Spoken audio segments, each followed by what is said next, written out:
السلام علیکم یا رحمت للعالمین وعلی آلک و اصحابک یا سیدی یا خاتم النبی۔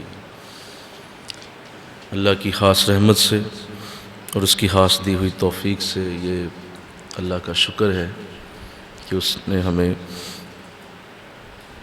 زندگی میں ایک بار پھر آج کا دن، رمضان کی مبارک گھڑیاں اور آئیے دین سیکھیے کورس کا یہ خوبصورت سلسلہ عطا کیا ہے، اور ابھی ہم زمین پہ سانس لے رہے ہیں، ابھی ہم زندہ ہیں، ابھی ہمارے پاس وقت موجود ہے، اور جس پہ اگر میں یوں کہوں کہ یہ ہر سانس، ہر گھڑی انسان کو یہ بتا رہی ہے کہ بس تیرا حساب بہت نزدیک ہے اور تجھے بہت جلد ہم واپس بلانے والے ہیں، اس سے پہلے تیرے پاس موقع موجود ہے۔ تو میں آپ سب کو اس حوالے سے بڑا خوش نصیب سمجھتا ہوں۔ میں ابھی سوچ رہا تھا کہ کتنے ہی لوگ تھے جو پچھلے سالوں میں ہمارے ساتھ ان دروس میں شامل رہے، رمضان میں ہمارے پاس آیا کرتے تھے اور اسی طرح درس میں شامل ہوتے تھے، لیکن آج وہ زمین کے نیچے ہیں، اور ہمیں اللہ نے شاید ابھی موقع دیا ہے۔ ہمیں اس موقع سے اللہ کی بارگاہ میں یہ عرض کر کے فائدہ اٹھانا چاہیے کہ مولا ہم تو اپنی کوشش کریں گے، لیکن اصل میں تیرا فضل شامل حال ہوگا تو ہی برکت ہوگی۔ تو یہ اس کا فضل ہے کہ اس نے ہمیں نیند سے بیدار کیا، یہ اس کا فضل ہے کہ اس نے ہمیں بستر سے اٹھایا، یہ اس کا فضل ہے کہ اس نے ہمیں اپنے پاؤں پہ چلنے کی توفیق دی اور پھر اپنے گھر میں بیٹھنے کا موقع عطا کر دی۔ بے شمار ایسے ہیں جو اس وقت ہسپتالوں میں بستروں پہ تڑپ رہے ہیں، بے شمار ایسے ہیں جو جیلوں میں سڑ رہے ہیں، بے شمار ایسے ہیں جو سڑکوں کے اوپر کسی نہ کسی سفر میں ہیں، بے شمار ایسے ہیں جنہیں اللہ نے اس طرح غفلت میں ڈال دیا کہ ان کے سامنے بے حد و حساب اس کی برکت کے نظارے بھی آتے ہیں، لیکن وہ پھر بھی اس سے فائدہ نہیں اٹھاتے۔ تو یہ میں سمجھتا ہوں کہ صرف اور صرف اس کا فضل ہے، اور ہم اس پہ اس کے فضل کے ساتھ یہ کرتے ہیں کہ مولا ہم تیرے اس فضل کو تسلیم کرتے ہیں، اور کوئی بھی اپنی محنت سے یہاں تک نہیں پہنچا، یہ صرف اس کی دی ہوئی توفیق ہے جس نے ہم سب کو یہ موقع دیا ہے۔ اللہ یہ توفیق اسی طرح جاری و ساری رکھے۔ تو اس کی آواز ذرا پتلا کر دیں یا زیادہ کر دیں۔ آج انشاءاللہ العزیز سورہ فاتحہ میں جو اگلی گفتگو ہے اسے کرنے کی سعادت حاصل ہوگی۔ نماز کا موضوع جاری ہے، اور نماز کے اس موضوع میں سورہ فاتحہ کو ہم گفتگو کا مرکز بنائے ہوئے ہیں۔ پچھلے درس میں مالک یوم الدین تک سمجھنے کی سعادت نصیب ہوئی تھی۔ آج انشاءاللہ اس سے اگلی آیات اور اگلی جو گفتگو ہے اسے پڑھنے کا، سمجھنے کا موقع ملے گا۔ جیسا کہ یہ پہلے عرض کیا گیا کہ یہ پہلی 3 آیات ہیں، یہ اللہ کا بندے سے کلام ہے، اور اللہ نے اپنا تعارف دیا ہے بندے کو کہ میرا جو مقام ہے، میری جو تیرے ساتھ نسبت ہے وہ یوں ہے، اور میرا جو تیرے ساتھ تعارف ہے وہ یوں ہوگا کہ الحمدللہ رب العالمین الرحمن الرحیم مالک یوم الدین۔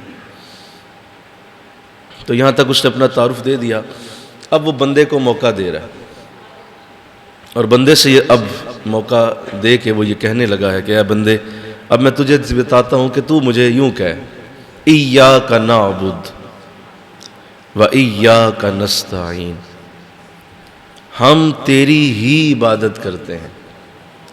لفظ کیا ہے بولیے، سارے بولیے، ہم تیری ہی عبادت کرتے ہیں، کیونکہ یہاں ایاک کا لفظ تیری عبادت نہیں ہے، یہ خاص ہے، تیری ہی عبادت کرتے ہیں۔ تو اس میں بہت سارے لطیف نکتے ہیں، اور اس کی جو اگلی جو ترتیب ہے جو پورے قرآن میں اللہ نے رکھی ہے جہاں جہاں بھی اللہ نے اپنی ذات کی طرف اشارہ کیا عبادت کے حوالے سے، اس کا لنک اس آیت سے جڑے گا۔ اور پورے قرآن میں جہاں بھی اللہ نے اپنی عبادت کا ذکر کیا وہ ایاک نعبد کی چھتری کے نیچے ہی رہے گا، ہم تیری ہی عبادت کرتے ہیں۔ ایک تو یہاں ہم کیوں لگایا؟ کیونکہ جب آپ جماعت میں ہیں تو سمجھ آتی ہے کہ ظاہر ہے زیادہ لوگ ہیں، امام بھی ہے، پیچھے لوگ ہیں، تو ہم کہہ سکتے ہیں، کہنا بھی چاہیے۔ لیکن جب آپ اکیلے پڑھ رہے ہیں اور لاکھوں کروڑوں لوگ اکیلے پڑھ رہے ہوتے ہیں، کوئی نفل پڑھ رہا ہے، کوئی سنتیں پڑھ رہا ہے، اب وہاں بھی نماز کے یہ لفظ بدلتے نہیں، وہاں بھی تم یہی کہہ رہے ہو ہم تیری عبادت کرتے ہیں، جبکہ ہونا یہ چاہیے تھا کہ یہ اصول بنایا جاتا کہ بھئی جب جماعت میں ہو تو کہو کہ ہم، اور جب اکیلے پڑھو تو کہو میں تیری عبادت کرتا ہوں۔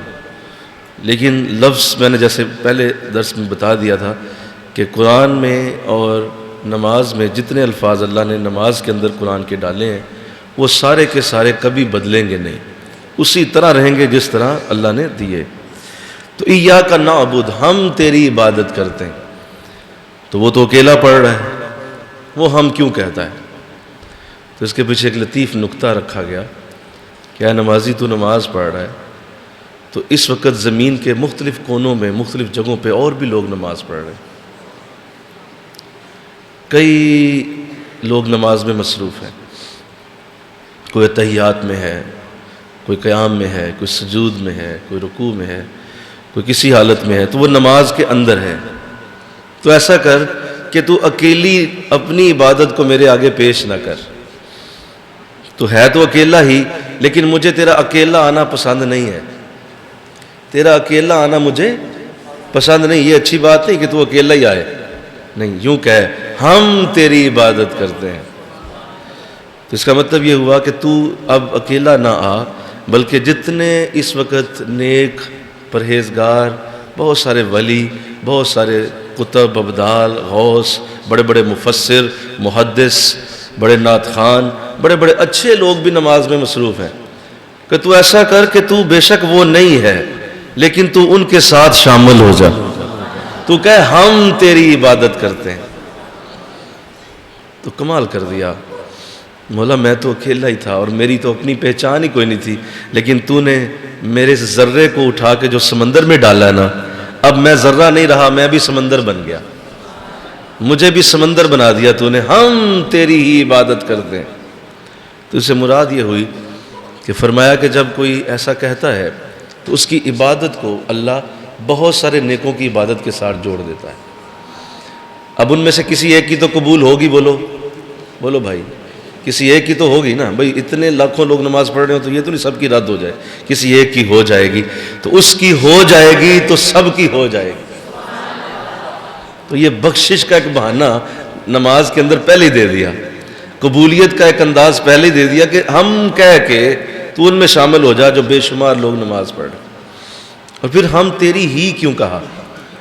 اللہ، اس کے اندر بڑا لطیف اشارہ ہے، کیونکہ اللہ نے قیامت تک کے آنے والوں کو ایک بہت بڑا پیغام دینا تھا کہ جتنے بھی لوگ میرے علاوہ کسی بھی شے کی عبادت کرتے ہیں، اور اللہ نے اس جملے سے جتنے بھی شرک ہیں اور جتنے بت ہیں، جتنے بھی اللہ کے علاوہ جو چیزیں ہیں جن کی طرف لوگ عبادت کی نیت کریں گے، مثلا لوگ پتھروں کو پوجتے ہیں، لوگ درختوں کو سجدے کرتے ہیں، چاند اور سورج کو تو آج بھی سجدے کرتے ہیں، آگ کی پوجا کی جاتی ہے، ستاروں کو پوجتے ہیں، تو کہا جتنے بھی ایسے لوگ ہیں جو اس طرح کے معبود بنائے ہوئے ہیں، اس ایک جملے سے اللہ نے ان سب کو جڑ سے اکھاڑ دیا، ہم تیری ہی کہہ کے ان تمام بتوں کو اللہ نے پاش پاش کر دیا جو اللہ کے سوا کوئی بھی عبادت کے لائق بننے کی کوشش کرے، ہم تیری ہی عبادت کرتے ہیں۔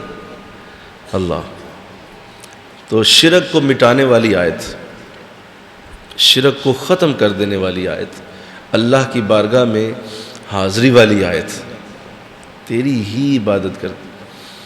اور پھر کہا وَإِيَّاكَ نَسْتَعِينُ، تجھ سے ہی ہم مدد مانگتے ہیں۔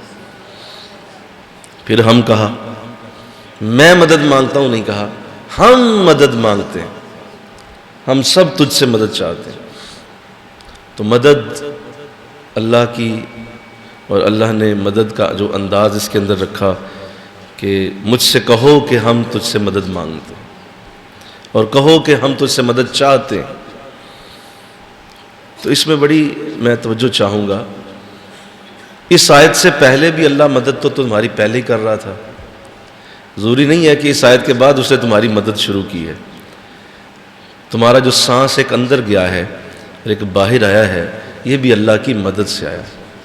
تمہارا جو دل دھڑکا ہے اور اس نے جو خون کی پمپنگ کی ہے تمہاری باڈی میں، یہ بھی اللہ کی مدد سے ہو رہا ہے. تم صبح اٹھے ہو، تمہاری آنکھ کو کھولنے والی ذات بھی اللہ ہی کی تھی. وہ مدد تو تیری پہلے ہی کر رہا تھا. تو چھوٹا سا معصوم تھا، تیرے ماں باپ نے تیری مدد کی، اللہ نے ان کو مدد پہ لگا دیا. تیری انگلی پکڑ کے انہوں نے تجھے بڑا کیا. پھر تو کھانے میں محتاج ہے، اللہ نے تیری مدد کی، تجھے کھانا عطا کیا. تو پینے میں محتاج ہے، اللہ نے تیری مدد کی، تجھے پانی عطا کیا. تجھے جوانی دی گئی، یہاں تک کہ ہم نے تجھے کتنی عزتیں دی ہیں، کتنی برکتیں دی ہیں. تو بڑا ہوا، جوان ہوا، شادی ہوئی، اولاد ہوئی، ان سب میں اللہ تیری مدد کرتا رہا. یہ سب اللہ کی مدد سے ہو رہا تھا. اس کی مدد نہ ہوتی تو کوئی بھی شے تجھ تک نہیں پہنچ سکتی تھی. تو جو مدد پہلے ہی کر رہا ہے، پہلے ہی مدد ہو رہی. یہاں تک کہ دیکھو جب بیماری آئی تھی تو صحت میں مدد کس نے کی تھی؟ وہ بھی تو اللہ نے کی تھی. تو اللہ نے مدد تو پہلے ہی کی ہے. یہاں تک کہ جب تو اگر وصال کے قریب ہے تو تجھے جو موت دینے والی ذات ہے وہ بھی اللہ ہی کی ذات ہے. اور وہ جو موت دے کے اس نے تیری مدد کی ہے وہ کمال کر دیا، وہ بھی تیری مدد ہے. دیکھو نا، جب بیماری حد سے بڑھتی ہے اور عمر بھی حد سے آگے چلتی ہے، 90 سے 80 اور 100 سال تک پہنچتے ہو، تو پھر جب بیماری تیز ہوتی ہے اور کوئی علاج نظر نہیں آتا، تو مجھے بتاؤ پھر اللہ تمہیں موت دے کے تمہاری مدد نہیں کرتا کیا؟ وہ تمہاری مدد ہے. اور بے شمار لوگ یہ کہتے ہیں، جب لوگ بیماریوں کی آخری حدوں کو پہنچتے ہیں تو لوگ پھر یہ کہتے ہیں کہ یار دعا کرو اللہ کوئی پردہ دے دے، اور اب موت ہی آ جائے تو اچھی بات. وہ جو اگر موت تجھے نہ دیتا تو بتا تیری مدد کون کر سکتا تھا؟ پھر ہم نے اس سے آگے بھی تیری مدد کی. ہم نے تجھے نہلایا، تجھے کفنایا، اور کئی لوگ تیرا جنازہ لے کے چلے. اور پھر جب تو قبرستان پہنچا وہاں بھی تیری مدد کی، اور محبت سے لوگوں سے ان کے ہاتھوں سے جو تیرا جسم ہے اسے ہم نے قبر میں کے اندر لٹایا. تو ہر جگہ مدد تو پہلے ہی ہو رہی تھی. اللہ، میری بات سمجھ رہے ہیں آپ؟ دیکھیں نا، مطلب کافر، بے شمار کافر ہیں دنیا میں، بے شمار ہندو سکھ ہیں، وہ تو یہ آیت نہیں پڑھتے. کیا پڑھتے ہیں؟ اب بولو بھائی، وہ تو یہ آیت نہیں پڑھتے. تو کیا اللہ ان کی مدد نہیں کر رہا؟ مدد تو اللہ ان کی بھی کر رہا ہے. حالانکہ وہ ہندو سکھ ہے، اس نے تو کبھی یا کا نستعین نہیں کہا، لیکن اللہ تو مدد پہلے ہی کر رہا تھا. تو پھر یہ کون سی مدد ہے جہاں جو مانگی جا رہی ہے نا قابل غور بات. مولا تو پہلے ہی مدد کر رہا تھا، میں تجھ سے کیا مانگوں؟ کہا بندے مدد تو پہلے ہی کر رہا تھا، لیکن بہت سارے ہوں گے جو میری مدد کے بارے میں پریشان ہوں گے. تو اپنے منہ سے کہہ دے مولا تو میری مدد کر. اگر تو کہے گا تو جب تو کہہ دے گا تو مدد تو میری پہلے ہی ہو رہی ہوگی، میری خوشی بھی شامل ہو جائے گی تیرے پاس. اب میں خوشی سے تیری طرف آؤں گا. ادھر جو مدد ہو رہی ہے وہ میری رحمانیت سے ہو رہی، لیکن اب تیری طرف میں جب مدد بھیجوں گا تو اپنی خاص مدد بھیجوں گا. ایک ہوتی ہے عام مدد، ایک ہوتی ہے خاص مدد. ان دونوں میں فرق. لہذا اللہ کی مدد کے بارے میں بہت سارے لوگ اس آیت میں کشمکش کا شکار ہو جاتے ہیں اور وہ مخمصے میں آ جاتے ہیں، پریشان ہو جاتے ہیں. کئی بار اشارہ کیا، لیکن آج چونکہ ایک دفعہ پھر اللہ نے موقع دیا ہے تو دوبارہ سے عرض کرتا ہوں کہ یہ جو اللہ نے کہا مدد کرتا ہوں تیری، تو مدد مجھ سے مانگ.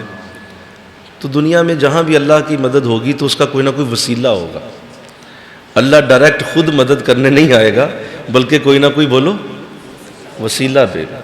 وہ وسیلے کے ساتھ مدد کرتا ہے. یہ اس کا انداز ہے کہ وہ وسیلے کے بغیر مدد نہیں کرے گا، ضرور وسیلہ پیدا کرے گا. تو نے مدد مانگی ہے، بس اب دیکھ میں تیرا رب ہو کے کیسے وسیلے بناتا تیری مدد کے لیے. کس طرح لوگ تیرے پاس آتے، کس طرح لوگ تیرے قریب آ کے تجھے اس کام کے لیے مدد دیتے. وہ لوگ نہیں کر رہے، وہ اصل میں پیچھے اللہ ہی کر رہا ہے. مدد اللہ ہی کی ہے، اس پہ کوئی دو رائے نہیں ہو سکتی. مدد اللہ ہی کرتا ہے، لیکن اللہ اس کے بہت سارے انداز بناتا. تو حضرت مولانا روم نے ایک حکایت لکھی ہے، اور اس حکایت میں تھوڑا سا اس کو جدت میں پھر علماء نے خود بنایا سمجھانے کے لیے کہ کسی گاؤں میں سیلاب کی پیشین گوئی ہوئی، اعلان ہو گیا کہ سیلاب آنے والا ہے. تو گاؤں والوں سے کہا گیا کہ سارے بھائی نکل جاؤ، پانی بے شمار ہوگا، اس گاؤں کو ڈوبنے سے اب بچانا ممکن نہیں رہا، تو اس سے پہلے کہ پانی پہنچے سب نکل جاؤ. تو گاؤں والے سب انہوں نے اپنا سامان باندھا اور وہ نکل گئے. ایک شخص تھا، اسے پتہ چلا تو اس نے لوگوں سے کہا کہ دیکھو مجھے اللہ پہ بڑا یقین ہے، مجھے اللہ کی مدد پہ بڑا یقین ہے، میں نہیں جاؤں گا، تم لوگ جاؤ، میرا رب مجھے بچانے والا ہے، وہ مجھے بچا لے گا. تو گاؤں والے نے کہا ٹھیک ہے صحیح کہہ رہے ہو، لیکن پانی بہت زیادہ ہے اور مشکل ہو جائے گی. اس نے کہا نہیں، مجھے رب بچانے والا ہے. کہا ٹھیک ہے اللہ کے والے. گاؤں والے چلے گئے. یہ اپنے گھر میں ہی تھا کہ پانی جو ہے وہ پہنچ گیا، اور پانی اتنا زیادہ ہوا کہ گھر کے اندر جب آیا تو یہ بھاگ کے چھت پہ چڑھ گیا اور اس نے آوازیں دینا شروع کر دی، مولا میری مدد کر. اب یہ سمجھ نہیں ہے بات آپ نے، مولا میری مدد کر. یہ مدد والوں کا جو مانگنے والوں کا یہ سر انداز ہوتا ہے کہ مولا تو میری مدد کر. تو اس نے بھی وہی کیا. خیر کچھ عرصہ اور ٹائم گزرا تو پانی چڑھتا چڑھتا چھت پہ آ گیا. اب یہ جو ہے اس سے اوپر والی جو چھوٹی ممٹی تھی اس کے اوپر چڑھ گیا اور آواز دینے لگا، مولا میری مدد کر. تھوڑی دیر میں ایک کشتی جو ہے فوجیوں کی، وہ لوگوں کو بچاتی بچاتی ادھر آ نکلی. اس نے دیکھا کہ یہ شخص مدد پکار رہا ہے تو کشتی قریب آ گئی، اور اس نے آ کے لوگوں نے کہا بھائی ہاتھ دو، اپنا کشتی میں آ جاؤ. تو وہ کہنے لگا نہیں، مدد تو میں نے اللہ سے مانگی، تمہاری مدد تو مانگی نہیں میں نے، مجھے تو اللہ مدد دے گا نا، اللہ مدد کرے گا. اور لوگوں نے کہا تیرا دماغ خراب ہو گیا ہے، ہاتھ دو ادھر اور اندر آؤ اس سے پہلے کہ پانی اور آ جائے. اس نے کہا نہیں، اللہ ہی مدد کرے گا. اچھا چلو، انہوں نے لعنت بھیجی اور کشتی موڑ کے چلے گئے. تھوڑی دیر اور گزری، پانی وہاں بھی پہنچ گیا. یہ جو ہے وہ ڈنڈا لگا ہوا تھا، اس ڈنڈے پہ چڑھتا ہوا ڈنڈے کے اوپر چلا گیا اور وہاں پکارنے لگا، مولا میری مدد کر، اللہ مدد کر. تو وہ فوجیوں کا ایک ہیلی کاپٹر جو ہے وہ ادھر آ نکلا. اس نے دیکھ لیا اور وہ آ کے اس نے سیڑھی نیچے پھینکی. اس نے کہا، اوپر سے اس نے آواز دی پائلٹ نے کہ بھائی جلدی کر، سیڑھی پکڑ اور اوپر آ. تو کہنے لگا نہیں، تجھ سے تو مدد مانگی نہیں میں تو اللہ سے مدد مانگ رہا ہوں. اس نے کہا دیکھو میرے پاس وقت کم ہے، آگے بھی لوگ بہت زیادہ ہیں، میں نے ان کو بھی لینا ہے، تو کیا یہ بحث کر رہا ہے میرے ساتھ؟ سیڑھی پکڑ اور اوپر آ. سمجھ آ رہی ہے بات؟ تو اس نے کہا نہیں، میں تو اللہ سے مدد مانگ رہا ہوں، مجھے اللہ ہی دے گا. اس نے بھی خیر تھوڑی دیر اس کے ترلے منت کی، لیکن وہ نہ مانا تو وہ بھی ہیلی کاپٹر لے کے چلا گیا. تھوڑی دیر گزری، ایک بڑی لہر آئی، ڈبو کے اس کو مار دیا، ختم ہو گیا، روح اس کی نکل گئی. اور جب روح اللہ کی بارگاہ میں پہنچ گئی تو وہاں اس نے جا کے رولا ڈالا، شور ڈال دیا. اس نے کہا مولا یہ تو نے کیا کیا؟ تو نے قرآن میں کہا مجھ سے مدد مانگو، تو میں اسی کے اوپر عمل کر رہا تھا. اللہ تو مدد کر، تو میں تیری مدد مانگ رہا تھا، تو نے دی نہیں، یہ کیا بنا؟ میں مر کے آ گیا. تو اللہ کی بارگاہ سے آواز آئی کہ وہ بدبخت آدمی، وہ بے وقوف انسان، وہ جو پہلے کشتی بھیجی تھی وہ میں ہی تھا، میں نے مدد بھیجی تھی، میں نے ہی وہ لوگ بھیجے تھے کہ میرا بندہ مدد مانگ رہا ہے تو جاؤ بھائی، ان کا دھیان میں نے کروایا تھا. وہ ہیلی کاپٹر والے نے تجھے نہیں دیکھنا تھا، وہ تو اچانک میں نے اس کے ذہن میں ڈالا ادھر موڑ، ادھر کو موڑ، میرا بندہ مدد مانگ رہا ہے. تو وہ ہیلی کاپٹر تیرے پاس میں نے بھیجا تھا، وہ مدد میری ہی تھی. اب مر کھپ یہاں پہ اور رہ ادھر ہی. تو یہ حال ہے ان لوگوں کا جو یہ کہتے پھرتے ہیں کہ ہمیں اللہ ہی مدد دے گا. کوئی بزرگ نہ کہیں کوئی کچھ کر دے. اصل میں یہ مسئلہ مدد اللہ کی نہیں، سنو، یہ ولیوں سے نفرت کرتے ہیں. بات ہے کہ اللہ سے ہی مدد مانگنی ہے تو تم والد سے خرچہ کیوں مانگتے ہو؟ اللہ سے مانگو نا خرچہ. جب بیمار ہوتے ہو تو ڈاکٹر کے پاس جا کیوں کہتے ہو ڈاکٹر صاحب ذرا چیک کریں؟ اللہ سے چیکنگ کراؤ نا ڈائریکٹ، جاؤ نا جا کے ان سے انجیکشن لگواؤ، وہ تمہیں لگائے گا انجیکشن، وہ کہے گا نہیں میں بھائی میں شفا دینے والا ہوں، ہاتھ ڈاکٹر کا استعمال ہوگا، شفا بولیے میری طرف سے آئے گی لیکن ڈاکٹر کا ہاتھ استعمال ہونا ہے۔ اسی طرح برکت میری طرف سے آئے گی، مزار داتا صاحب کا استعمال ہونا، مجھے کہو نا سبحان اللہ۔ پیار میری طرف سے آئے گا، نبی میرا استعمال ہونا ہے۔ گنبد خضرا سے جو محبت ملے گی وہ میری ہی محبت ہوگی۔ یار اتنی سی بات لوگوں کے بھیجے میں نہیں پڑتی، ساری زندگی لڑائی کرتے رہتے ہیں لوگوں سے، لڑتے پھرتے ہیں لوگوں سے، رکشوں کے پیچھے لگوایا ہوا ہے، ٹرالیوں کے پیچھے لکھے پھرتے ہوتے ہیں اللہ سے مدد مانگو، اللہ سے مدد مانگو۔ او بھائی اللہ سے ہی مانگ رہے ہیں، بخدا خدا کا یہی ہے در، اعلیٰ حضرت بخدا خدا کا یہی ہے در، نہیں اس میں کوئی مفر مکر، جو وہاں سے ہو یہیں آ کے ہو، جو یہاں نہیں وہ وہاں نہیں۔ کہا بخدا خدا کا یہی ہے در، اللہ کا در دیکھنا ہے تو حاجیو آؤ شہنشاہ کا روزہ دیکھو، کعبہ تو دیکھ چکے ہو، کعبے کا بھی کعبہ دیکھو۔ تو اس بات کو نا بار بار ذہن میں دہرایا کریں، پریشان نہ ہو، مدد اللہ ہی کرتا ہے، اسی کی مدد ہوتی ہے، لیکن فضول میں آپ لوگوں کو بہکا دیں، ضائع کر دیں، لوگوں کے ایمانوں کے پیچھے پڑے ہوئے ہیں آپ، ان کو جو ہے وہ ضائع کرنے میں لگے ہیں۔ اللہ کے ولیوں کی مدد اللہ ہی کی مدد ہے، اور قرآن میں کتنی بار اللہ نے کتنے واقعات کو پیش کر کے پیش کیا۔ حضرت سلیمان علیہ السلام کا واقعہ پڑھ لیں، آپ پڑھیں کھولیں۔ سلیمان علیہ السلام نے ملکہ بلقیس کے آنے سے پہلے کہا کہ بھائی مجھے اس کا تخت چاہیے۔ اب میں یہ قرآن کوٹ کر رہا ہوں، کوئی اپنی کہانی نہیں، اور کہتے ہیں جی کہانیاں سناتے ہیں، بزرگوں کی کہانیاں سنا کے اپنی طرف سے، اور بھائی یہ قرآن پڑھ رہا ہوں، قرآن کی کہانی سنا رہا ہوں، کھول لو پڑھ لو، لفظ آگے پیچھے مفہوم سمجھانے کے لیے ہو سکتے ہیں، لیکن ایز اٹ از وہی واقعہ ہے جو قرآن نے پیش کیا کہ سلیمان علیہ السلام نے فرمایا بھائی مجھے تخت چاہیے۔ خود نبی ہیں اور ایسے جلیل القدر نبی ہیں کہ پوری زمین پہ حکومت، اتنی بڑی عزت، اتنی بڑی برکت کہ جو چاہیں ہوا پہ حکومت کریں، جو چاہیں بات کریں، جانوروں سے کلام کریں، چونٹی سے بات کریں، مل کے کہو سبحان اللہ، چونٹی سے گفتگو کر لیں۔ سورہ نمل، چونٹی سے بات کی، چونٹی نے آپ سے کی، کیا شان ہے۔ اور کیا کہہ رہے ہیں کہ مجھے بھائی تخت لا دو، مدد ہے کرو بھائی میری، کوئی مدد ہی کرے۔ تو ایک جن کھڑا ہوا، اس نے کہا حضور میں لا سکتا ہوں۔ کہا کب تک لاؤ گے؟ کہا حضور آپ کا دربار جب ختم ہوگا، جب آپ برخاست کرتے ہیں دربار کو، اتنا تو ٹائم مجھے لگ جانا ہے، کئی 100 میل دور ہے، اور کتنا اونچا، کتنا لمبا، کتنا بڑا، کتنا وزنی تخت ہے، تو اتنا تو ٹائم لگے گا۔ کہا نہیں بھائی یہ زیادہ وقت ہے، مجھے اس سے جلدی چاہیے۔ لفظ کیا ہے؟ جلدی چاہیے۔ مدد بھی کمال مانگ رہے ہیں، اچھی مدد کرو میری، چھوٹی موٹی نہیں چاہیے، بہترین مدد کرو۔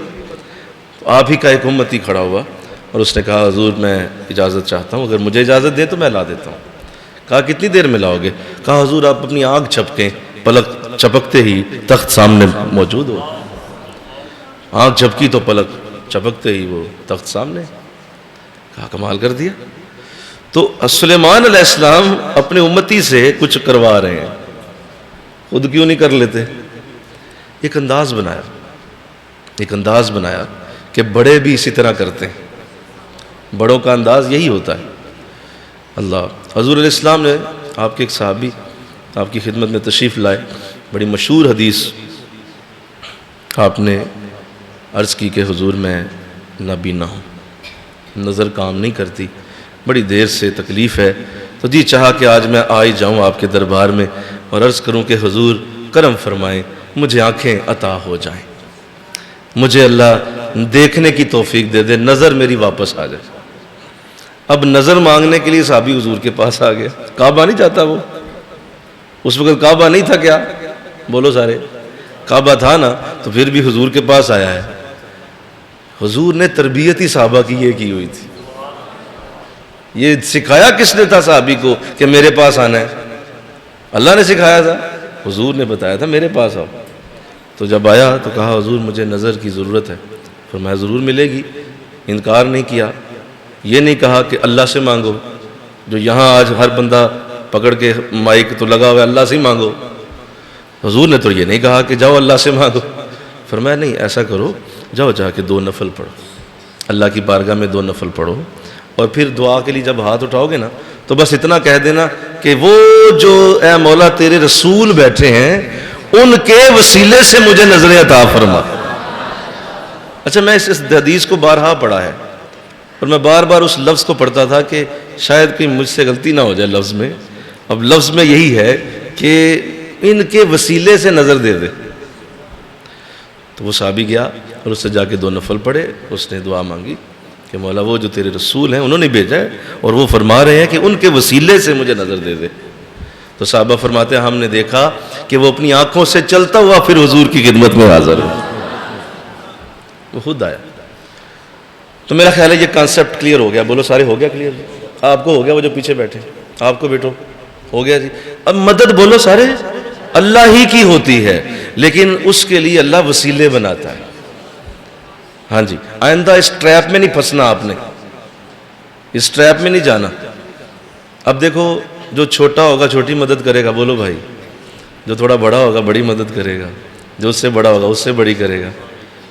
آپ اگر عام کانسٹیبل سے کہیں گے تو وہ اتنی کر سکتا ہے جتنا اس کا عہدہ ہے. ڈی ایس پی سے ملیں گے تو وہ زیادہ بڑی مدد کر سکتا ہے. ڈپٹی کمشنر سے ملیں گے تو زیادہ اچھی مدد ہو جائے گی. وزیر اعلیٰ صاحب سے جہاں ملیں بولو بھائی زیادہ اچھی مدد ہوگی. وزیر اعظم سے مل لیں وہ کہے گا بھائی ایک فون کرنا ہے، ختم ہوگی بات. اور یہ تو دنیا میں مثالیں موجود ہیں. تو اگر تم اپنے شیخ سے بات کرو گے تو مدد اتنی بڑی ہو جائے گی، اور اگر شیخ کے ذریعے کہو گے کہ حضرت آپ ذرا آگے کریں نا بات، تو اگر سیدھی ڈائریکٹ آقا دو جہاں کی بارگاہ میں بات جائے تو حضور کتنی بڑی مدد کر سکتے ہیں تمہاری. تو مدد وہ اللہ ہی کر رہا ہے محترم. ہم یہ کب کہہ رہے ہیں کہ حضور کر رہے ہیں؟ ہم یہ کہہ رہے ہیں کہ اللہ دیکھو کیسے کیسے انداز بنا رہا ہے مدد کے. کیا خوبصورت شانیں ہیں میرے رب کی کہ وہ خوبصورت انداز کتنے بناتا ہے مدد کرنے کے. تیرے لیے خود اترے گا وہ کیا؟ وہ کسی سے کلام نہیں کرتا، وہ کسی سے بات نہیں کرتا. اس کی بات، اس کے کلام کے لیے کم از کم نبی ہونا شرط ہے. کم از کم کرائیٹیریا جو اللہ سے بات کرنے کا ہے وہ نبی ہونا ہے. تو ڈائریکٹ بات کرنا چاہتا ہے اللہ سے؟ کہتا ہے اللہ سب کی سنتا ہے. اللہ سنتا ہے، تو نہیں سنا سکتا اسے. نہیں سمجھے جملہ؟ اللہ سنتا ہے تیری، تو اسے نہیں سنا سکتا. ہاں تو سنانا چاہتا ہے درمیان میں کوئی وسیلہ ڈال. ہاں ہاں ہاں تو سنانا چاہتا ہے درمیان میں بندہ رکھ کوئی، وہ تیری سنے گا. کہتا ہے اللہ میری سنتا ہے. کمال ہے بھائی، کس طرح کی باتیں کرتے ہو؟ اللہ فرماتا ہے میں سنتا ہوں، میں شارک سے زیادہ قریب ہوں، تو نہیں ہے. میری قربت خود تیری شارک سے قربت میں ہے. تو میرے پاس نہیں آ سکتا، میں خود آیا ہوا ہوں تیرے پاس. تو یہ اصول جو قرآن نے دیا بڑا خوبصورت اصول ہے. اور اس کے پیچھے ایاک نستعین کے پیچھے جو اللہ نے اصول دے کے حد کر دی ہے، میں سمجھتا ہوں کہ سورہ فاتحہ واقعی جان ہے پورے قرآن کی. اور اب جتنی بھی آگے مدد کی آیتیں ہیں وہ ساری ایاک نستعین کے نیچے ہوں گی. اللہ اس کے بعد ارشاد فرمایا، سنیے، اہدنا الصراط المستقیم. مولا پہلی میری مدد ذرا یہ کرنا، مل کے کہو نا سبحان اللہ، کہ مجھے سیدھا رستہ دکھا دے. یہ پہلی مدد مانگی گئی ہے، بولو. پھر پیچھے کہا مدد کر میری. اور اب کہا کیا مدد کروں؟ پوچھا گیا اچھا تیری مدد کرنی ہے، کیا کروں؟ فرمایا اہدنا الصراط المستقیم، مجھے ہدایت دے دے سیدھے رستے کی، مجھے سیدھا رستہ. بعض نے کہا دکھا دے، بعض نے کہا مجھے سیدھے رستے پہ چلا دے. یہ بہت سارے ترجمے ہیں، لیکن جو اصل اس کی ترجمے کی کیفیت ہے وہ یہ ہے کہ اگر کسی کو سیدھا رستہ دکھایا جائے، اگر یہ آپ اس کا ترجمہ یوں کریں کہ اللہ مجھے سیدھا رستہ دکھا دے، تو دکھانے میں بھٹکنے کا اندیشہ موجود ہے. مثلا آپ نے کسی کو اگر ایڈریس بتایا، اس نے پتہ پوچھا آپ سے کہ یہ کون سا رستہ ہے، کدھر جانا ہے رستے میں، فلاں جگہ میں نے پہنچنا ہے، تو یہ رستہ کہاں سے جائے گا؟ تو آپ بتائیں سیدھے جائیں، پھر دائیں ہو جائیں، دائیں سے لیفٹ ہوں، لیفٹ سے آگے پھر چوک آئے گا، وہاں سے دائیں ہوں، پھر آگے پھر سیدھا جائیں، پھر لیفٹ ہو جائیں، تو آپ وہاں پہنچ جائیں گے. اب آپ نے جب یہ منزل بتا تو دی ہے، آپ نے رستہ دکھا دیا ہے اسے، لیکن اب اس میں ہو سکتا ہے رستے میں وہ بھول جائے اور رستے میں وہ فراموش ہو جائے، اسے یاد ہی نہ رہے کہ لیفٹ کہا تھا کہ رائٹ کہا تھا. تو یہاں ترجمہ دکھانے کا کرنا مناسب نہیں ہے. بزرگوں نے لکھا کہ اس کا مطلب یہ ہے کہ اے اللہ مجھے سیدھے رستے تک پہنچا کے آ، مجھے پہنچا دے وہاں. یہ بہترین طریقہ ہے کہ آپ کسی کا ہاتھ پکڑیں اور اسے جس منزل کا کہا آپ اسے چھوڑ کے آئے وہاں. تو اللہ کی ذات یوں ہی ہے، اللہ اپنے بندے کو دکھاتی نہیں ہے، چھوڑ کے آتی ہے. تو اہدنا الصراط المستقیم کے اندر، مستقیم کے اندر اشارہ دیا گیا کہ مانگ مجھ سے سیدھا راستہ. اب سنیے سیدھا راستہ کیا ہے. کیا مطلب؟ وہ تو پہلے وضو کر کے کھڑا ہے، وہ تو پہلے ہی قرآن کا قاری ہے، وہ تو پہلے ہی کعبہ کی طرف منہ کیے ہوئے ہے. تو ابھی بھی کوئی سیدھا راستہ باقی ہے؟ مصلی اس کا کیا ٹیڑھا ہے؟ بولو نا بھائی، مصلی کیا ٹیڑھا ہوا ہے؟ سیدھا راستہ دکھا. بھائی مصلی بھی کعبے کی طرف بچھا ہوا ہے، چہرہ بھی کعبے کی طرف ہے، خود بھی باوضو ہے، نبی کا امتی ہے، سب کچھ ہے. تو پھر سیدھا راستہ کیا ہے؟ اس کس کو سیدھا راستہ کہہ رہے ہو بھائی؟ وہ تو پہلے ہی سیدھے راستے پہ کھڑا ہے، نمازی ہے، نیک آدمی ہے. اللہ. تو آئیے میں آپ کو سورہ یاسین میں لے جاتا ہوں. سورہ یاسین میں اللہ نے فرمایا یاسین والقرآن الحکیم انک لمن المرسلین علی صراط مستقیم. اے میرے نبی سن، تو یاسین ہے. میں قسم اٹھاتا ہوں اس قرآن کی جو حکمت والا ہے، تو یاسین ہے. مجھے قرآن کی قسم ہے، اور تو میرے مرسلین میں سے ہے، تو میرے رسولوں میں سے. اور سن، صراط مستقیم پہ تو ہی کھڑا ہے. علی صراط مستقیم، تو صراط مستقیم کے اوپر ہے. تو ہم سورہ فاتحہ میں اصل میں حضور کی ذات کو مانگ رہے ہوتے ہیں. مولا مجھے ذرا حضور تک تو پہنچا، کیونکہ حضور صراط مستقیم کے اوپر ہیں. علی صراط مستقیم. سورہ فاتحہ کا لنک سیدھا ڈائریکٹ جڑا یاسین کے ساتھ، جوڑ دیا اللہ نے وہاں پہ کہ جو صراط مستقیم تم نے یہاں مانگا تھا وہ یہ ہے، علی صراط مستقیم. میرا نبی ہے صراط مستقیم. تو یہ حضور سے ملنے کی دعا ہے، یہ مدینے جانے کی دعا ہے، یہ مدینے کی طرف روح کی دعا ہے. تجھے سمجھ ہی نہیں آئی؟ تو سیدھا راستہ مانگ رہا ہو، سیدھے راستے پہ پہلے ہی ہو تم. وضو کر کے، نماز کر کی نیت کر کے تم کھڑے ہو. اصل میں یہ حضور سے ملنے کی دعا، حضور کی زیارت کی دعا ہے. اب اس کے آگے جتنے بھی اللہ نے قرآن میں اپنے بندوں کو نیکی کے رستے دکھائے وہ سارے علی صراط مستقیم اور اہدنا الصراط المستقیم کی آیت کے نیچے ہوں. یوں قرآن پورا ہو رہا ہے. میرے کو کہو نا سبحان اللہ. قرآن پورا ہوتا جا رہا ہے. سورہ فاتحہ میں الحمد سے شروع ہوئے تھے، یہاں تک آتے آتے 80% قرآن پورا ہو گیا. 80% قرآن یہاں تک ختم ہو چکا ہے. اللہ. آگے سنیے اور ذرا دھیان کیجئے گا، مجھے آپ کی توجہ چاہیے. صراط الذین انعمت علیہم، راستہ مجھے ان لوگوں کا دینا جن پہ تیرا انعام ہوا. غیر المغضوب، اور ایسے لوگوں کا راستہ نہ دینا جن پہ تیرا غضب ہو. ولا الضالین، اور ان لوگوں کا بھی نہ دینا جو گمراہ ہو گئے. تو اب یہاں بندے سے آخری گفتگو ہے اور سورہ فاتحہ ختم ہو جائے گی. اور اللہ نے قرآن کی آیات میں، قرآن کی صورتوں میں یہ ترتیب رکھی ہے کہ جب بھی کسی صورت کو اللہ ختم کرتا ہے تو پوری صورت کا فیض کا اخیر جو ہے اس کی آخری آیتوں میں ڈالتا ہے. یہ اللہ کا کمال انداز ہے. اب کسی بھی صورت میں جائیں، میں آپ کو ایک اشارہ دے دیا ہے، اب آپ اس ترتیب کو ذرا مد نظر رکھ کے کوئی صورت پڑھیں. آپ حیران ہو جائیں گے کہ وہ جتنی گفتگو پوری صورت میں ہوئی ہوگی اس کا جو لب لباب اور آخری بات ہوگی اسے اللہ آخری آیتوں میں رکھے گا. یہی اس کا انداز ہے. اور بڑے لوگ بھی یوں ہی کرتے ہیں کہ جاتے ہوئے بہت بڑی بات کر جاتے ہیں. آخری بات جو کی جاتی ہے وہ اس کی آخری باتوں میں سب سے بڑی بات ہوتی ہے. تو اللہ نے سورہ فاتحہ کو جب ختم کیا ہے تو آخر میں جو یہ بات کہی کہ اے اللہ میں تجھ سے دعا کرتا ہوں کہ تو مجھے ان لوگوں کا راستہ دے جن پہ تیرا انعام ہوا. اب یہاں بندہ یہ نہیں کہہ رہا صراط القرآن والحدیث، مجھے قرآن اور حدیث کا راستہ دے. نہیں سمجھ آئی بات؟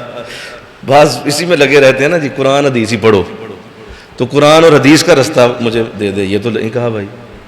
تو یہ کہے کہ نہیں مجھے جو ہے وہ اپنا مکے کا راستہ دے دیں، صراط المکہ، مکے کا راستہ بھی نہیں مانگا، صراط فلاں کچھ بھی اللہ لکھوا دیتا، لیکن ایسا نہیں کہا. فرمایا صراط الذین مولا میں تو تیرے پاس آنا چاہتا ہوں، میں تو تیری قربت میں چاہتا ہوں، میں تو تیری طرف آ رہا ہوں نا، میرا رستہ تو تو ہے، میرا تو منزل تو ہے، میری تو ساری کی ساری کوشش تیرے لیے ہو رہی ہے۔ تو جواب دیا میرے لیے ہو رہی ہے تو پھر میرے تک ڈائریکٹ نہ آنا، صراط الذین انعمت علیہم، ان لوگوں کا راستہ مانگو جن پہ میں نے انعام دیا۔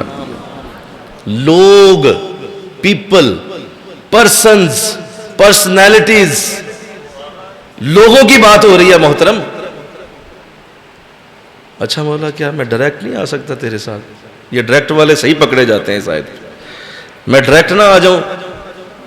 تجھے کہا نہیں ڈائریکٹ نہیں آنا، صراط الذین، ان لوگوں کے رستے کے اوپر آؤ، خود اپنا رستہ علیحدہ نہ کھودنا شروع کر دو، ان لوگوں کے رستے پہ آؤ جن پہ میں نے انعام نازل کیا۔ انعم اللہ من النبیین والصدیقین والشہداء والصالحین وحسن اولئک رفیقا، اللہ کا انعام ہوا نبیوں پر، صدیقین پر، شہداء پر اور دنیا کے سارے صالح لوگوں پر، اور یہ کتنے ہی حسین رفاقت والے لوگ ہیں۔ وحسن اولئک رفیقا، اور جتنے ان کے رفیق تھے ان کے ساتھ رفاقت کرتے رہے، ان کے ساتھ چلتے رہے، ان کا بھی رستہ بڑا حسین۔ انعم اللہ، سورہ فاتحہ کا لنک جڑا اس آیت کے ساتھ۔ تو یہاں مراد میں ایک بڑی اہم بات کرنے لگا ہوں، اور میں ایک جملہ کہنے لگا ہوں، اللہ کرے سمجھ آئے۔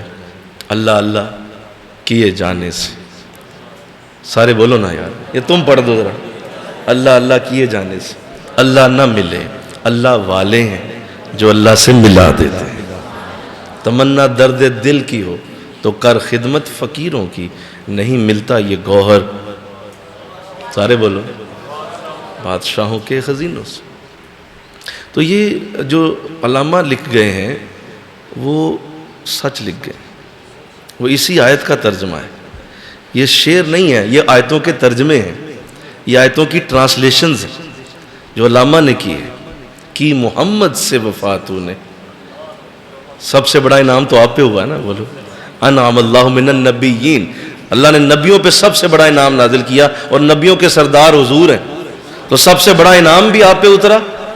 تو کی محمد سے وفاتوں نے، تو ہم تیرے ہیں، ہم مل جائیں گے تمہیں۔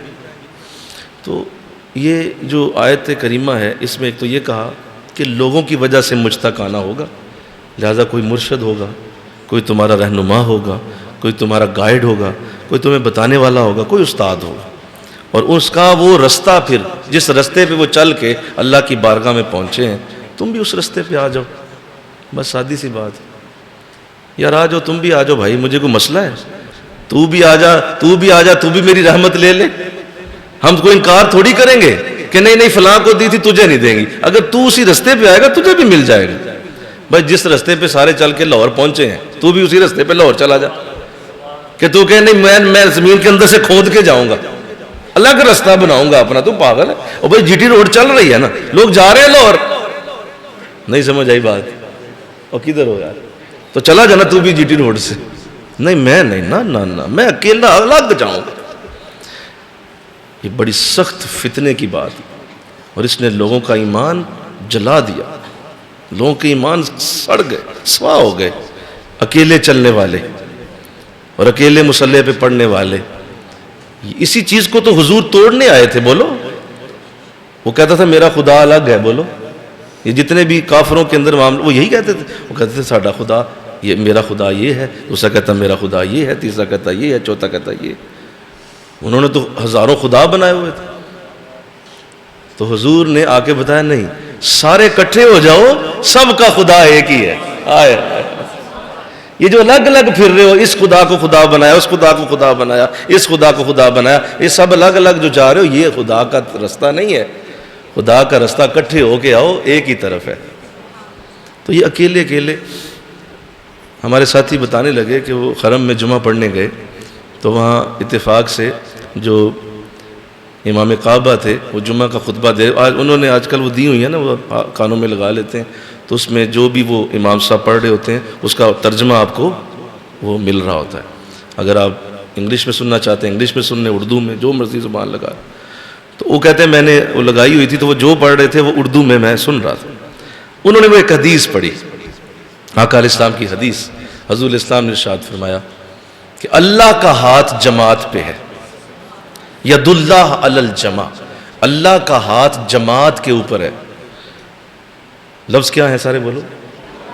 اللہ کا ہاتھ اکیلے پہ ہے، کیا ہے؟ جماعت پہ ہے۔ اللہ کا ہاتھ جماعت پہ، جہاں زیادہ لوگ بیٹھے ہوں گے اللہ کا ہاتھ ان کے اوپر آ جائے، اللہ ان کے اوپر اپنے ہاتھ کی چھاؤں کر، اچھا بہت زیادہ لوگ ہیں، میرا ہاتھ آ ید اللہ علی الجماع۔ آگے فرمایا جو اس جماعت سے نکھڑ گیا، من شزا، جو شز ہو گیا، جو علیحدہ ہو گیا، شزا فی النار، وہ دوزخ میں جا گرا۔ جو علیحدہ ہوا اس جماعت سے، باہر نکھڑ گیا اور جا کے دوزخ میں گرا۔ تو حضور کی حدیث پڑھ رہے تھے اور پھر وہ کہنے لگے میں نے بھی اتنی پڑھی ہوئی تھی، مجھے بھی اتنی یاد تھی، اور مجھے بڑی خوشی ہوئی کہ امام کعبہ نے وہی حدیث پڑھی ہے تو مجھے بھی آتی ہے۔ تو کہتے ہیں لیکن جب انہوں نے آگے پڑھی تو مجھے بڑی خوشی ہوئی کہ یہ حدیث اتنی نہیں ہے، یہ آگے بھی ہے، پھر اس کا مضمون آگے بھی ہے۔ میں تو حیران ہوا کہ اچھا آج پوری سنی ہے۔ اس میں آگے حضور فرماتے ہیں کہ اگر تم اکیلے ہو تو ایسا نہ کرو، اکیلے نہ رہو، کسی درخت کے ساتھ ہی کھڑے ہو جاؤ۔ اکیلے نہ رہو، کسی درخت کے ساتھ کھڑے ہو جاؤ کہ مولا میرا سنگی ہے، اے میرا ساتھی ہے، اے میرا یار ہے، یہ میرے ساتھ ہی ہے، میں دو ہوں، اکیلا نہیں ہوں۔ کہا نہیں، اکیلے نہ رہنا، درخت کے ساتھ ہی کھڑے ہو جانا۔ ہاتھ دھو کے کہتے ہیں مجھے اس دن یقین آ گیا کہ آقا علیہ السلام کو پتا تھا بہت سارے فتنے کھڑے ہوں گے میری امت میں، اکیلے والے، تو حضور مثال دے دی کہ یار ایسا نہ کرنا، کسی درخت کے ساتھ ہی کھڑے ہو جانا، بلکہ کہو سبحان اللہ۔ تو یہ جو بات کی گئی صراط الذین انعمت علیہم، اس کے اندر یہ لطیف نکتہ ہے کہ لوگوں کے وجود کے ساتھ اللہ نے اپنے وجود کو رکھا ہوا، یہ اس کی کمال لطف و کرم کی علامت ہے، کمال اس کا یہ فضل ہے، یہ کمال اس کی کرم نوازی ہے کہ اس نے اپنی ذات کو لوگوں کے ساتھ جوڑ دیا۔ اگر ڈائریکٹ اس تک جانا ہوتا تو بولو مشکل نہ ہو جاتا، سارے بولو نا بھائی، وہ بڑا اعلیٰ ہے، وہ بڑی برکتوں والا ہے، اس کی عزتیں بڑی بلند ہیں، اس کی شانیں بڑی بلند ہیں، تو کیسے وہاں جا سکتا تھا؟ یہ تو اس نے کمال کر دیا، اس نے اپنے بندوں کے ساتھ اپنے لنک جوڑ دی اور تو اس کے بندوں کے ذریعے وہاں پہنچتی۔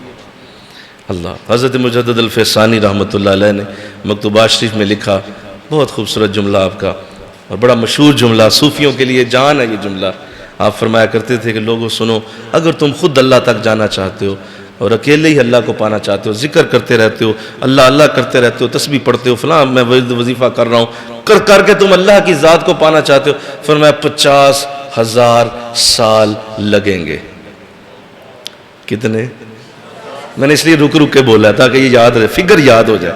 50,000 سال کی یہ راہ ہے، اتنے سال تیری عمر ہے، اللہ کی راہ 50,000 سالہ ہے۔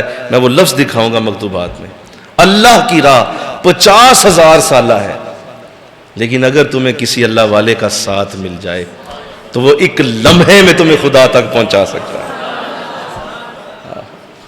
ایک لمحے میں۔ وہ 50,000 سال اکیلے کے لیے، اور اگر کسی اللہ والے کے ساتھ ملو تو وہ لمحہ نہیں لگائے گا تجھے وہاں پہنچا دے۔ اللہ حضرت امام شیخ سعدی رحمۃ اللہ علیہ نے جب ساری زندگی اللہ والوں کی خدمتیں کی، محبتیں پیار سمیٹا، بے شمار برکتیں لیں، بے شمار رحمتیں لیں، تو پھر آخری عمر جب آئی تو وصال کے قریب آپ نے ایک شعر لکھوایا تھا، یک زمانہ صحبت با اولیاء، بہتر از 100 سالہ طاعت بے ریا۔ لوگوں سنو، میں اپنی ساری زندگی کو اس شعر کے اندر ڈالنے لگا ہوں، میری پوری لائف اس شعر کے اندر میں اس کو جمع کرنے لگا ہوں اور بتانے لگا ہوں میں نے کیا سیکھا ہے۔ سنو، یک زمانہ صحبت با اولیاء، کسی اللہ والے کے ساتھ ایک لمحے کی صحبت، یک زمانہ، تھوڑا سا وقت جو کسی اللہ والے کے ساتھ تمہارا گزرتا ہے، بہتر از 100 سالہ طاعت بے ریا، خود کی ہوئی 100 سال کی بے ریا عبادت سے وہ وقت بہتر ہے جو تمہیں کسی اللہ والے کے ساتھ مل۔ تو یار اللہ معاف کرے، مجھے کہنے دو، یہ لوگ بے وقوف تھے کیا؟ مطلب یہ لوگ کون ہیں؟ یہ بڑے بڑے حدیث اور بڑے بڑے قرآن کی مفسرین کی جماعتوں کے سردار ہیں، یہ عام لوگ نہیں ہیں۔ مجدد پاک جیسی اتھارٹی، آج بھی جو انڈسپیوٹڈ پرسنالٹی ہیں، کوئی فرقہ اٹھائیں وہ سارے کہتے ہیں مجدد ہمارے بھی مجدد ہیں، وہ صرف تمہارے مجدد نہیں ہے، وہ ہمارے بھی۔ کوئی فرقہ اٹھائے مجدد پاک کے اوپر کوئی بات کر سکتا ہے؟ کس قدر آپ خوبصورت پرسنالٹی ہیں۔ تو بھائی بات تو سنو نا کہ کس کی بات کر رہے ہیں ہم؟ تو ہم قرآن کے لہجے میں بول رہے ہیں، مل کہو سبحان اللہ۔ یہ سب سمجھانا قرآن ہی چاہتا ہے، لیکن ذرا قرآن اشارے کرتا ہے نا، آگے زبان پھر استعمال بندوں کی ہوتی۔ تو آگے فرمایا صراط الذین انعمت علیہم، مولا ان کا راستہ دے جو نیک لوگ، اور آخر میں کہا غیر المغضوب۔ اگر یہ سب کچھ ہو گیا، یہ اوپر سے فاتحہ شریف شروع ہوئی، تعریف اس کی ہے، رحمان اور رحیم وہ ہے، مالک یوم الدین ہے، وہ تمہارے لیے مدد کرے گا، تم اس کی عبادت کرتے ہو، فلاں فلاں سب کچھ پڑھا آپ نے، نیکیوں کے انبار لگ گئے۔ اچھا جی، لیکن کہا اگر تمہارا رابطہ کسی غضب والے سے ہو گیا نا، تمہارا رابطہ کسی گمراہ سے ہو گیا، تو اوپر جتنی فاتحہ کی برکتیں ہیں وہ سب ختم ہو جائیں گی، وہ سب ضائع ہو جائیں گی۔ تمہاری صحبت برے لوگوں کے ساتھ نہیں ہونی چاہیے، تمہاری صحبت اچھے لوگوں کے ساتھ ہو۔ اچھی صحبت پہلے مانگ لی ہے، صراط الذین انعمت علیہم، مولا مجھے نیکوں کا ساتھ دے، لیکن ساتھ ہی مجھ سے یہ بھی کہو مولا بروں سے بھی بچا لے، برائیوں سے محفوظ کر لے، گناہوں سے دور کر لے۔ یہ بہت بڑا مسئلہ ہے۔ سنو آخری بات، یہ بہت بڑا مسئلہ ہے، اور یہ اس جگہ پہ جا کے شیطان جب وار کرتا ہے نا کہ اس نیک شخص کو کسی ایسی برائی کے اندر ڈالتا ہے کہ اس برائی کی وجہ سے اس کی بڑی نیکیاں بھی جل جاتی ہیں، تو اللہ کو چونکہ پتا تھا کہ میرے بہت سارے بندے اس کی اس ٹریپ میں آ جائیں گے، تو کہا نہیں، اب تم اپنے آپ کو اس طرح سے مانگو، میرے ساتھ دعا میں کرو کہ مولا صرف نیکی نہیں چاہیے، بروں کی برائی سے بھی مجھے دور رکھ۔ تو یہ ایک بہت بڑا ٹیسٹ دے دیا گیا، بہت بڑا ایک انداز اور ٹیسٹ بنا کے رکھا گیا کہ یوں بروں کی برائی سے اگر تم نہیں بچے ہو تو نیکوں کی نیکی کا اثر نہیں ہوگا، وہ صراط اللہ انعمت علیہم، صراط الذین انعمت علیہم ضائع ہو جائے۔ تو ہم بہت ساری برکتوں سے اس لیے محروم رہ جاتے ہیں، بے شمار رحمتیں ہمارے قریب آ کے بھی ہمارے پاس نہیں آ پاتی، اور بہت ساری دعائیں ہماری قبول ہوتے ہوتے ہوتے گر جاتی ہیں۔ ایسا کام کریں گے، ایسی کوئی لعنت اور ایسی کوئی برائی کریں گے کہ وہ سارے کی ساری نیکی جل جائے، ختم ہو جائے، اس کا نور ضائع ہو جائے۔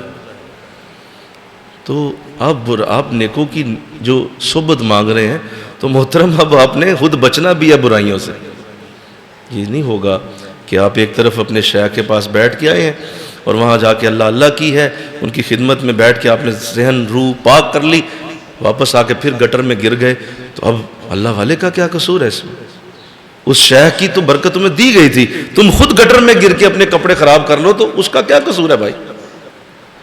تو ہم میں سے بہت سارے لوگ اس وجہ سے نیکوں کی نیکیوں سے فائدہ نہیں اٹھا سکتے کہ وہ برائی کو نہیں چھوڑتے اور برے کاموں سے اپنے آپ کو پیچھے نہیں ہٹاتے، پوری طرح سے اپنے اوپر وہ پابندی نہیں لگاتے۔ کہیں نہ کہیں سنو، کہیں نہ کہیں چور دروازہ رکھا ہوتا ہے جناب نے، نہیں یار بہت اللہ اللہ ہو گئی ہے، تھک گیا، ہن ذرا تھوڑی جی عیاشی ہونی چاہیے تھی، بس یہ جو کیا ہے نا وہ غیر المغضوب ہو گیا، ولا الضالین بھی ہو گیا، کہ اب ان لوگوں کا رستہ جس پہ غضب ہے اللہ کا اور جو گمراہ ہیں، اگر ان میں سے کوئی ایک بھی تیری زندگی میں لوپ ہول چل رہا ہے تو اس لوپ ہول نے تیری ساری نیکیاں وہیں سے نکال دینی ہیں باہر، وہ لوپ ہول بند کرنا ہے۔ اب دیکھو یہ بات کیا سب سے پہلے نہیں ہو سکتی تھی؟ بولو بھائی، کیا الحمدللہ کی ضرورت کیا تھی؟ وہ تو پہلے ہی تعریفوں والا ہے، رب العالمین بھی وہ پہلے ہی ہے۔ اصل بات تو یہ تھی، اس کو پہلے کرنا چاہیے تھا، لیکن اللہ جانتا تھا نہیں، اگر ابھی کرتا ہوں تو اس کو قدر نہیں رہے گی، آخر میں کروں گا، مکو ٹھپ دوں گا اس بات پہ لا کر کہ اگر تم نے وہ لوپ ہول چھوڑ دیا تو یہ کیا دین سیکھیے کورس، یہ کیا قرآن کورس، یہ کیا نیکیاں، یہ کیا مفسرین، یہ کیا آیتیں، سب ضائع ہو جائیں، کچھ فائدہ نہیں۔ تو ہمارا یہی حال ہے، لہذا سورہ فاتحہ تمہیں آخر میں ایک بہت بڑا پیغام دیتی ہے، بہت بڑا پیغام دیتی ہے، اپنی زندگی کے وہ لوپ ہول بند کرو، جہاں سے تم تھک کے نیکی جدھر گھستے ہو نا وہ دروازہ بند کرو۔ یار بہت میں نے نماز پڑھ تھک گئے یار، ذرا طبیعت فریش ہونی چاہیے، اچھا لگا لو یار، یا فلاں چیز لگاؤ یار، یا ادھر چلتے ہیں یا فلاں جگہ جاتے ہیں، یا فلاں دوست کو بلاتے ہیں، یا فلاں کے ساتھ بیٹھتے ہیں. تو پھر آپ محترم غوث اعظم کے بھی مرید ہو جائیں تو غوث اعظم بھی تمہارے لیے کچھ نہیں کر سکتے. خود خدا تمہیں اتنا بڑا الٹیمیٹم دیتا ہے کہ میں رب ہو کے تمہیں خبردار کر رہا ہوں کہ میری ساری برکتیں ضائع ہو جائیں اگر تم نے یہ کام کر دیا. تو جتنے بھی آگے دیکھو قرآن میں جہاں جہاں اللہ نے نیکیوں کی طرف بلایا اور برائیوں سے روکا ہے وہ اسی آیت کے ساتھ جڑیں گے. اور یوں پورا قرآن سورہ فاتحہ کے اندر آ گیا. 100% قرآن فاتحہ کے اندر جمع ہو. اور دیکھو جب آپ ایک رکعت میں اسے پڑھتے ہیں نا تو سنو میں ایک بات کر دوں، ایک رکعت میں جب آپ اسے پڑھتے ہیں آپ اصل میں پورا قرآن پڑھ جاتے ہیں. اندازہ کرو آپ پورا قرآن پڑھ جاتے ہیں. ان دا سینس کہ آپ نے پورا قرآن پڑھا ہے. اگلی رکعت میں پھر پڑھا ہے، تیسری رکعت میں پھر پڑھا ہے، چوتھی رکعت 4 بار تو نے قرآن پڑھ لیا بھائی. 4 رکعتوں میں 4 قرآن پڑھے تو نے. خلاصہ بولو بھائی، سمجھ رہے ہو نا؟ اس کا خلاصہ سمری پورا قرآن پڑھ لی اور باہر نکل کے آپ پھر ویسے ہی ہیں. تو کیا کرے گا قرآن تیرے لیے؟ کیا کرے گا قرآن؟ قرآن کچھ نہیں کر سکتا. بس اس بات پہ لوگوں کا سارے کا سارا معاملہ خراب ہوتا ہے. اور جب بھی نیکی کی طرف کوئی چلتا ہے، نیکی کی طرف آتا ہے تو شیطان یہیں سے اسے پکڑتا ہے. یہ شیطان کا آخری، نفس کا آخری وار ہوتا ہے کہ بن جا تو نیک جتنا بھی بنتا ہے، کوئی مسئلہ نہیں، تو پڑھ نماز، پڑھ تہجد، پڑھ تو بڑی قرآن کی آیتیں پڑھتا رہے، میں تیرا لوپ ہول جانتا ہوں، مجھے پتا ہے کہاں سے تیری میں ٹھبی ماروں گا تجھے اور تجھے منہ کے بل نہ میں گرا دوں. محترم نمازی صاحب، جناب 70-80 سال کے بابا جی، تیری میں ایسی ٹھبی مار کے، محترم بڑا تو مفسر بنا پھرتا ہے، مجھے پتا ہے تیرا لوپ ہول کون سا ہے. بس وہیں سے تو آ جا، تو پورا پڑھ لے پوری فاتحہ. آخر میں تجھے رب نے بتایا نہیں تھا کہ یہ کام نہیں کرنا. تو اللہ سے دعا کیجیے اللہ بچا لے. آمین کہو، ذرا کہہ دو آمین، سارے کہہ دو اور اللہ سے آمین کہہ دو اور اس بات کو پلے باندھ لو. وہ تم جانتے ہو کہ تمہاری زندگی میں وہ مسئلہ کیا ہے، مجھے ضرورت نہیں ہے کہنے کی. وہ آپ جانتے ہیں کہ آپ کہاں پہ غلط ہیں، خوب پتہ ہے آپ کو. آپ کی طبیعت نے کس جگہ پہ لوپ ہول رکھا ہوا ہے، اس طبیعت کی سمجھیں اس بات کو. بس وہی آپ کی ساری رکاوٹوں کی وجہ ہے. وہیں سے اللہ کا کرم رکا ہوا ہے، وہیں سے شیخ کی دعائیں رکی ہوئی ہیں، وہیں سے رزق رکا ہوا ہے، وہیں سے اللہ کا جو فیض اور برکت اور آگے درجے ملنے تھے وہ سب وہیں رکے ہوئے، کیونکہ اس نے اللہ کا کرم تجھ تک پہنچنے نہیں دیا. تو میں ایک بات کر دوں آخر میں. اب یہ جو آخری معاملہ ہے جہاں پہ آ کے یہ کام خراب ہوتا ہے، اللہ نے اسی لیے صراط الذین کہا کہ یہ تمہیں بتائے گا کوئی نہیں، یہ تمہیں تمہارا شیخ بتائے گا کہ یہ ہے تیری زندگی کا وہ پرابلم. لہذا اس کے پاس بیٹھا رہے گا نا تو انعمت علیہم پہ ہی رہے گا، آگے جانے کی ضرورت ہی نہیں ہوگی. صراط الذین انعمت علیہم، صراط الذین انعمت علیہم. تو جب تو اسی رستے کے اوپر رہے گا تو امید ہے مغضوب کہاں سے آئیں گے، ضالین کہاں؟ سمجھ رہے ہو بات؟ ضالین اور مغضوب تو آئیں گے نہیں اگر تو اسی رستے پہ رہے گا جس پہ تیرا شہر ہے. اللہ تو اسی لیے فرمایا کہ کبھی بھی ان سے بے نیاز نہ ہونا، کبھی بھی ان سے دور نہ رہنا، کبھی بھی ان کی تعلیمات سے علیحدہ نہ ہو جانا، کیونکہ یہی تمہیں بچانے والے ہیں. اس جتنے بھی شیطان نفس کے ہتھیار ہیں ان کو یہ خوب جانتے ہیں، لہذا یہ تمہیں بچائیں گے. اور آخر میں کہا آمین. یہ عقائد و جہاں کا طریقہ تھا، حضور آمین فرماتے تھے اور حضور کی سنت ہے آمین کہنا کہ مولا اب تو قبول کر لے، ہم نے تو دعا مانگ دی ہے، قبول اب کرنا تیری ذمہ داری. تو یوں سورہ فاتحہ اختتام پذیر ہوتی ہے. اور قرآن پاک کی یہ حسین صورت ہم جب بھی پڑھتے ہیں، اب جب ان ترجموں کو اور ان باتوں کو ذہن میں رکھ کے آپ فاتحہ پڑھیں گے تو انشاءاللہ کہیں نہ کہیں عمل کی توفیق بھی ملی جائے گی. انشاءاللہ اللہ عمل دے دے گا ایک دن، اور اللہ آپ سمجھا دے گا کہ یہ ساری باتیں میں نے کی ہیں اللہ سے. یہاں تک قرآن، یہاں تک نماز جب پہنچتی ہے تو ابھی قیام میں ہے، اس کے بعد سورت ملائی جاتی ہے، اس کے بعد ابھی ہم آگے رکوع اور سجود میں جائیں گے. تو انشاءاللہ یہ ترتیب ابھی جاری ہے. اللہ مجھے آپ کو سمجھنے کی توفیق عطا فرمائے. وما علینا الا البلاغ. اللہم صلی علی